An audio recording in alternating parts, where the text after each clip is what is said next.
Guys recently যে Rakib Hossain Thailand এবং ব্যাংককে ঘুরতে গিয়েছেন, এই কথা হয়তো যারা টিম রাকিব হোসেনের ফ্যান আছেন, মানে তার টিম রাকিব হোসেনের নিয়মিত খোঁজখবর রাখেন, তারা সকলেই জানেন। কিন্তু ওইখানে ঋতু আর জয়কে কেন নেয়নি? গাইজ আমরা ডাব খাওয়া শেষে এখন নারিকেল খাচ্ছি।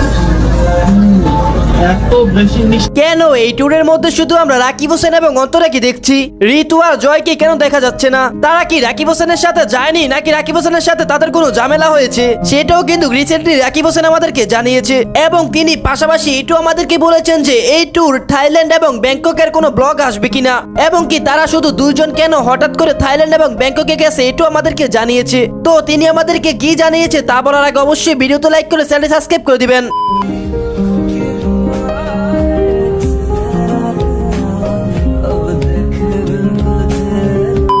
রাকিব হোসেন বাংলাদেশের নাম্বার 1 ব্লগার, তাকে আমরা তো কম বেশি সকলেই চিনে থাকি। তো যাই হোক, মূল বিষয় আসা যাক। তো রাকিব হোসেন যে থাইল্যান্ড এবং ব্যাংককে ট্যুরে গিয়েছেন এই বিষয়টা আমরা সকলেই জানি, এবং ওইখানে তিনি কেন গিয়েছেন এবং ওইখানের কোনো ব্লগ আসবে কিনা এই সম্পর্কে তিনি আমাদেরকে বলেন যে গাইজ আমাদের এবার থাইল্যান্ডের ট্রিপটা হচ্ছে আমাদের বিজনেস ট্রিপ, বিজনেসের পারপাসে এখানে আসা। সো এবার কিন্তু আমাদের কোনো ব্লগ আসছে না। আর অনেকে মনে করছেন আমাদের 20 মিনিট স্পেশাল আমি কোথাও ট্যুর দিচ্ছি, বাট আসলে না, টোটালি ট্রিপ হচ্ছে আমাদের বিজনেস।